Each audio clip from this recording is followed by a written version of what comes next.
Esta semana me pasó algo loco, doctora. Estaba hablando con una amiga y de repente me asaltó un pensamiento así como de, oye, me quiero sentir mal.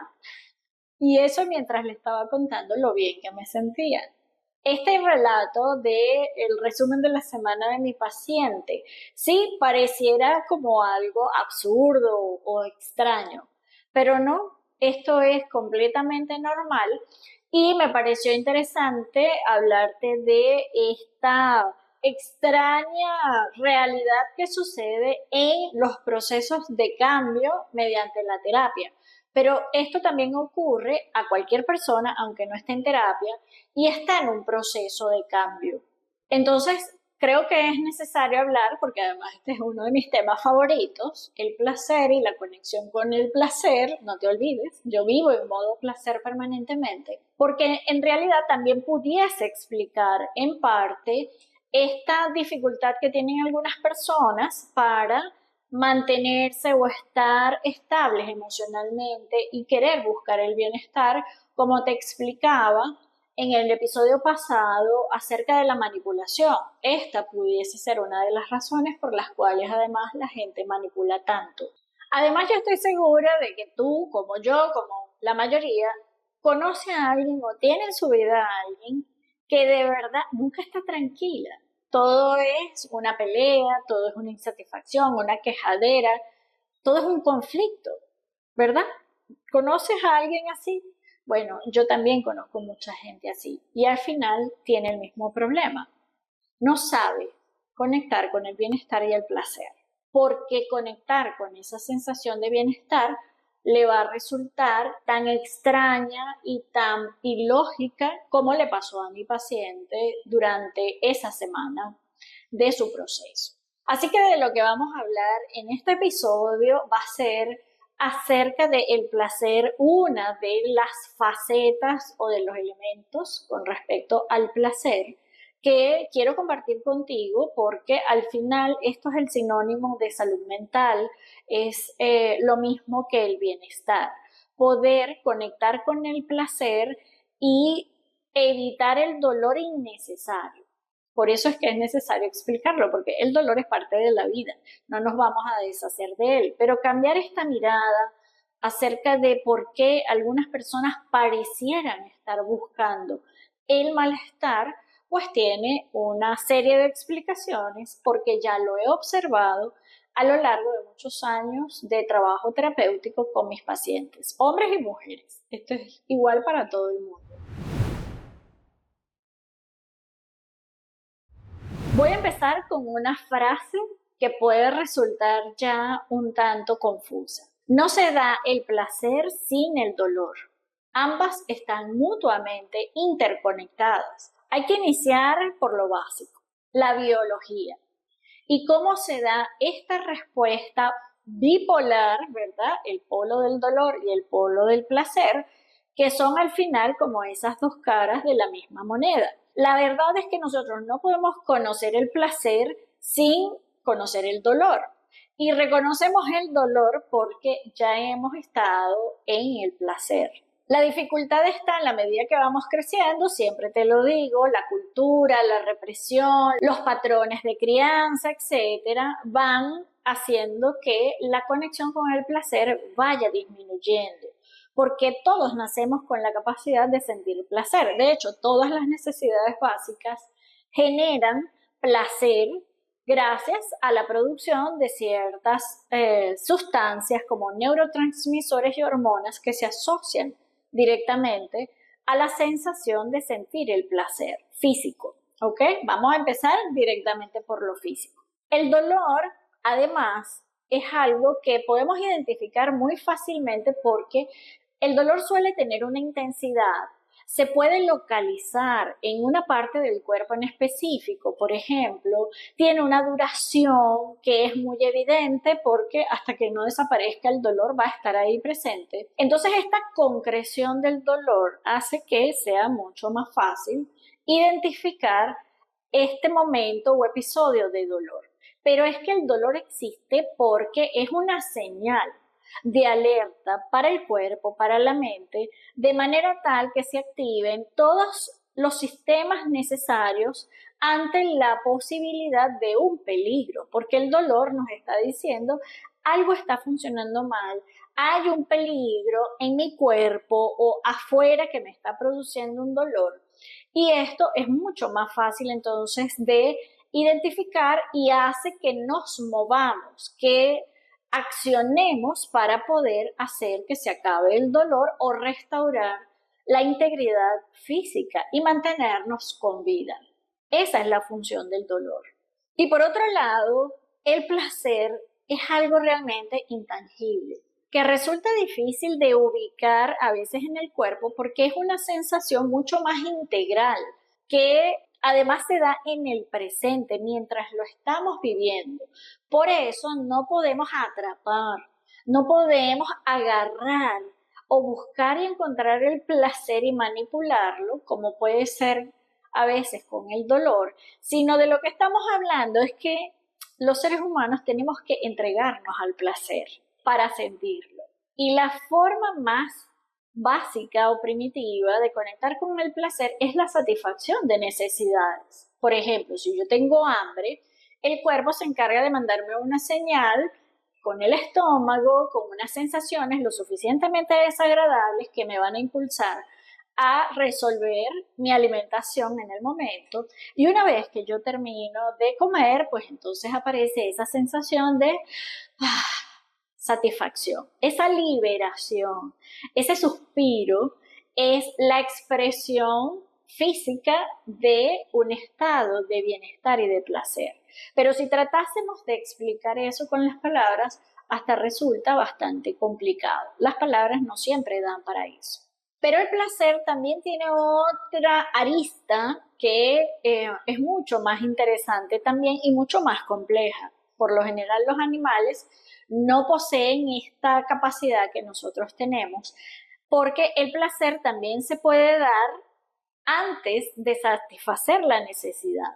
Inclusive lo podemos identificar rápida y fácilmente con la actividad sexual. Toda esa fase previa de excitación se da y genera placer porque hay una expectativa de que yo voy a descargar, que va a haber un resultado donde yo voy a poder liberar esa alta cantidad de energía o de tensión que se produce en la fase de excitación. Si lo llevamos a otros contextos, pues los seres humanos también podemos excitarnos con cosas que sabemos que vamos a tener la posibilidad de descargar y nos van a generar satisfacción. Por ejemplo, una competición deportiva es un caso clásico donde yo me estoy preparando porque sé que voy a estar en un espacio donde probablemente yo puedo ganar y obtener ese primer lugar o quedar entre los 3 primeros, por ejemplo, o entre las 10 primeras personas y eso se considera un éxito. Entonces, la expectativa de que yo voy a poder descargar esta energía que yo estoy generando al excitarme, al imaginarme que puedo obtener ese resultado, también produce placer. Entonces el placer se trata de este movimiento continuo de excitación y descarga, excitación y descarga, excitación y descarga, siempre y cuando yo pueda anticipar que voy a poder descargar esta energía que está en mi cuerpo, que puede aparecer como excitación, como tensión, como ganas de, como deseos de explotar. Son metáforas que utilizamos para poder describir esa sensación tan agradable que además es la que nos impulsa, nos mueve, hace que nos movamos hacia una determinada acción para obtener el placer al final. El placer está relacionado con la sensación de bienestar que surge cuando la integridad está asegurada. Es decir, cuando yo tengo la certeza de que no estoy corriendo ningún peligro o que no hay una posibilidad de daño. Esto lo podemos definir así desde lo biológico estrictamente. Ahora bien, desde lo psicológico lo podemos ver como un continuo de movimientos de carga y descarga de energía, donde esto va a llevar a movimientos fluidos, armónicos, de carga de energía para después descargarla. Si esa energía no es descargada, va a producir dolor. Y entonces desde lo psicológico, ¿a qué nos estamos refiriendo con el dolor? Con cualquier sensación o sentimiento que sea desagradable para ti. Por eso es que es importante esta parte subjetiva y que cada quien identifique las sensaciones o los sentimientos. Pero la cualidad desde lo psicológico que se asocia al dolor es todo aquello que para nosotras y nosotros es desagradable en la vida. Así que nuestra naturaleza es no buscar o no conectar con el dolor, así que tendríamos que irnos para el placer. Entonces, ¿por qué algunas personas tendrían miedo de sentir el placer si es algo tan bueno y positivo? Aunque parezca insólito, el miedo al placer existe, porque realmente es asociado con los sentimientos de culpa o vinculados a lo que llamaríamos el pecado. Esta asociación con la culpa, que puede ser consciente o inconsciente, pareciera ser lo que le pasa a mucha gente como a mi paciente. Sentir bienestar y placer está mal.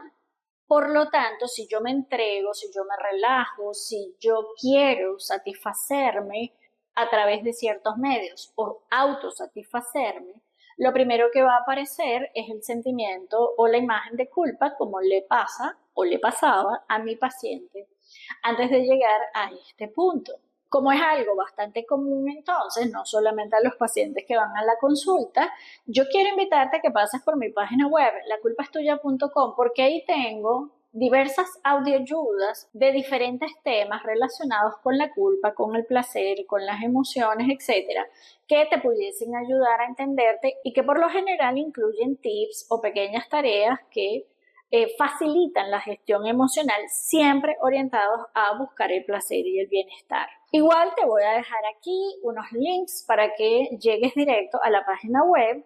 Puedes compartirlo a quien tú consideres que puede ayudar este tema y todos los que ya he publicado del podcast Lo dijo mi paciente.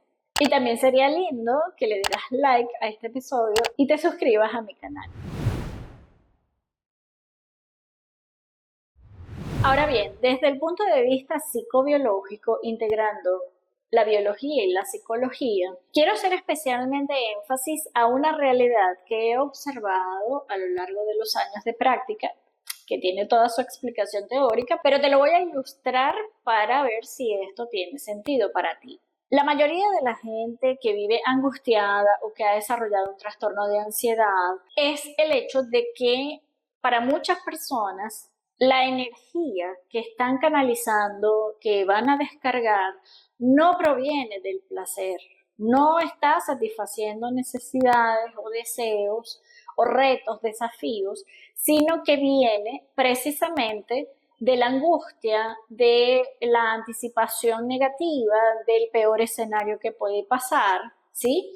Que para la mente va a implicar que tiene que liberar las sustancias propias asociadas al estrés o a una posible situación de peligro, como son la adrenalina y la noradrenalina principalmente. Si tienes alguna referencia de cómo funcionan estas sustancias químicas, que son hormonas, son las hormonas del peligro y del estrés, que se activan de forma automática cuando percibimos que nuestra vida o nuestra integridad psicológica también está en peligro. Y es lo que va a hacer que la persona responda hacia la evitación o hacia el ataque o la defensa, porque se supone que hay una situación de peligro. Entonces, para mucha gente, increíblemente, ha aprendido su cuerpo y su mente a funcionar desde la angustia y el estrés porque eleva la energía gracias a la adrenalina y la noradrenalina, pero esa no debe ser la fuente de placer que nos impulsa hacia la vida, porque son sustancias que aparecen ante el peligro. Sin embargo, la sensación que le genera a las personas, como es una alta energía, que se supone que es para correr o para defenderse o para atacar, se convierte en la fuente de impulso para accionar. Por eso, como mi paciente me decía, no hay que esperar o tengo que esperar que ocurra algo específico para yo actuar.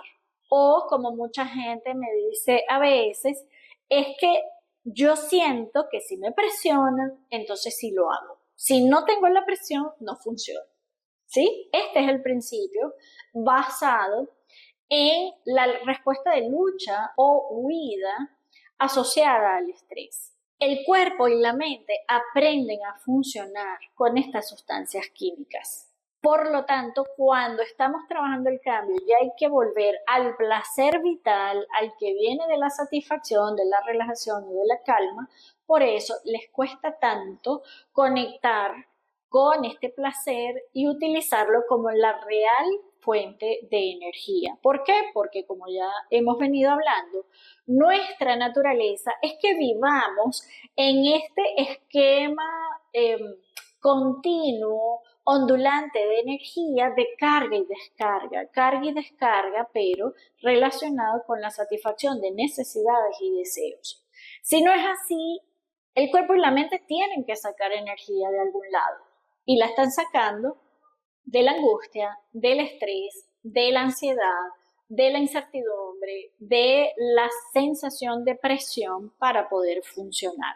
Por ello es que es necesario aprender a reconectar con el placer, pero el placer genuino, nuestra fuente original que nos conecta además con la vida.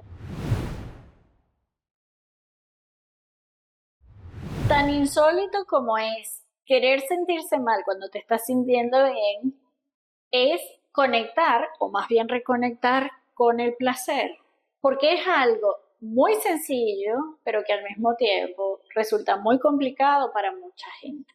La verdad es que este proceso de conectar con el placer, o más bien recordar cómo es que se siente el placer, porque todos nacemos con esa capacidad, es que es un trabajo sencillo. Lo complicado muchas veces está en mantener ese estado de bienestar, porque el problema no es sentir el placer, sino realmente mantenerlo y que eso se vuelva tu estado habitual, natural en la vida, salvo los momentos de dolor que van a venir, como ya hemos conversado. La tarea o las tareas son muy sencillas.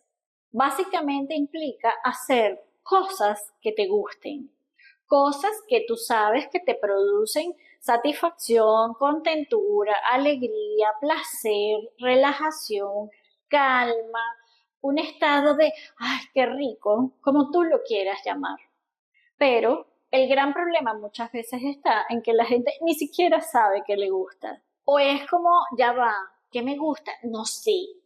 O sea, y cuando hablamos de cosas que te gustan, no te estoy hablando de bailar o simplemente cosas de la vida como comerte un chocolate.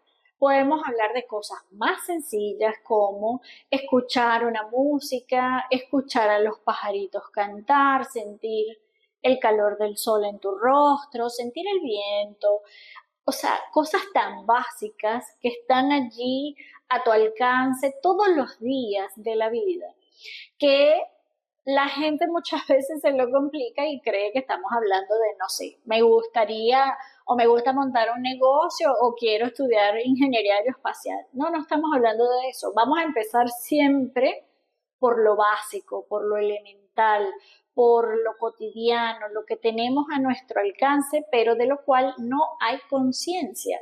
Entonces, empezar a hacerte consciente de las cosas que te gustan es realmente la única tarea que hay que empezar a hacer para conectar con el placer.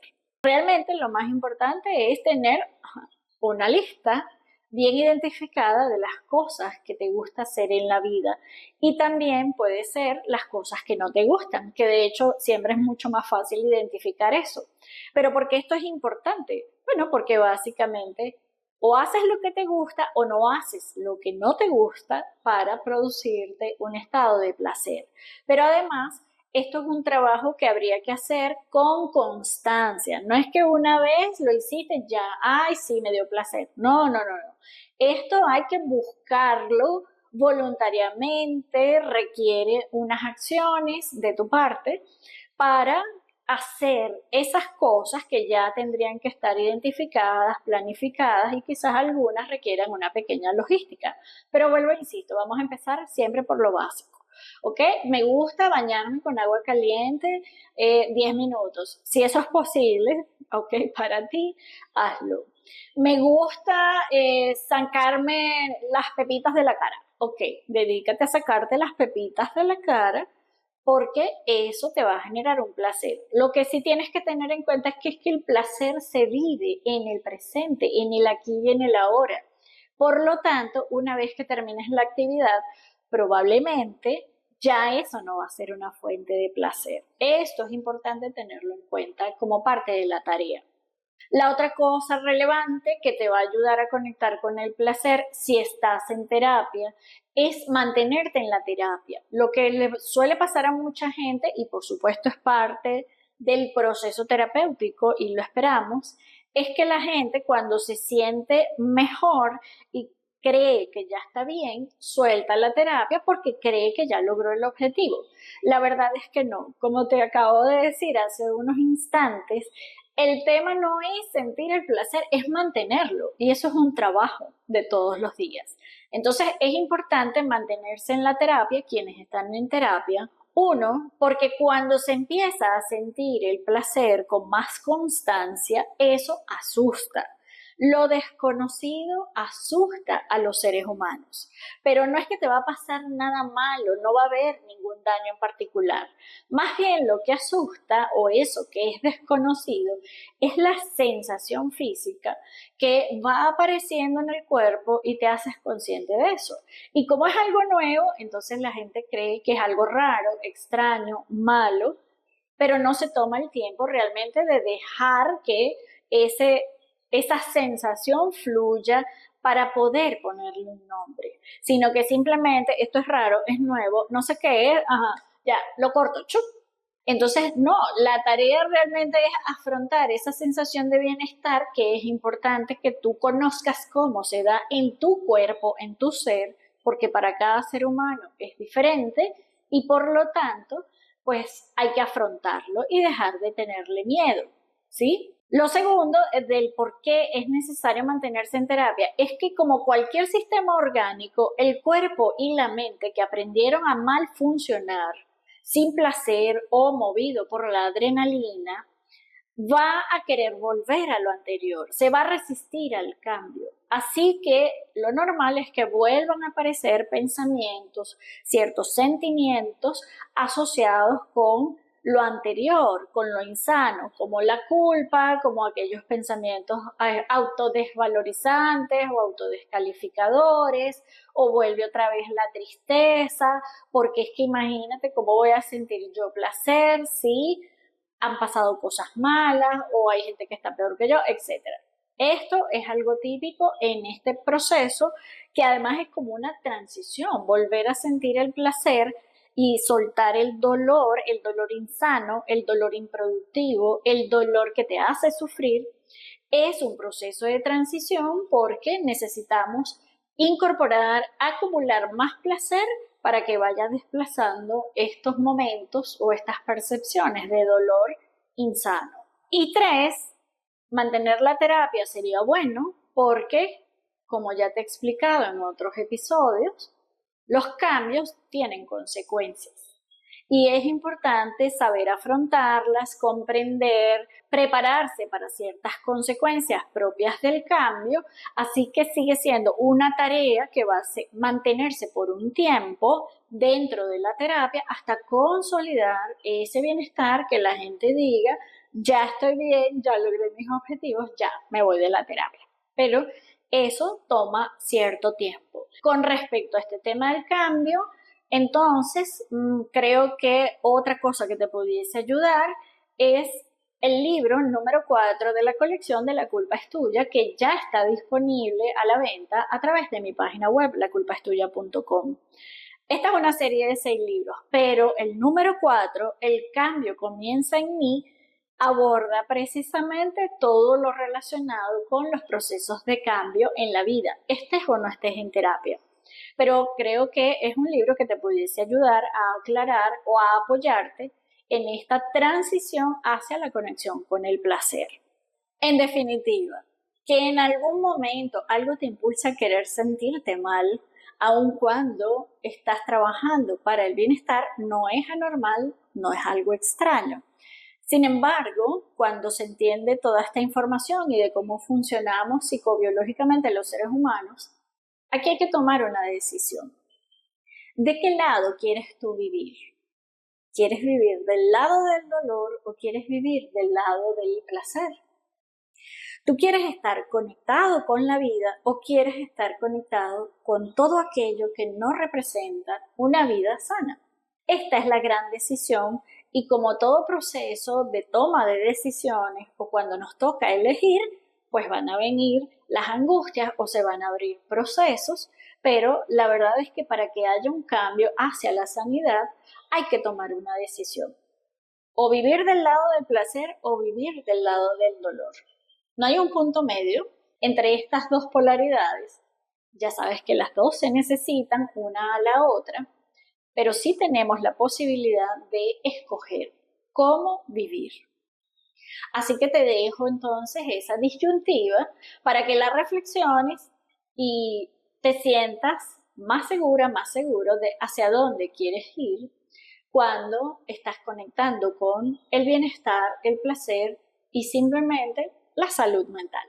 Gracias por acompañarme en este episodio. Espero que haya sido clarificador y que te haya sido muy útil para comprenderte y entenderte.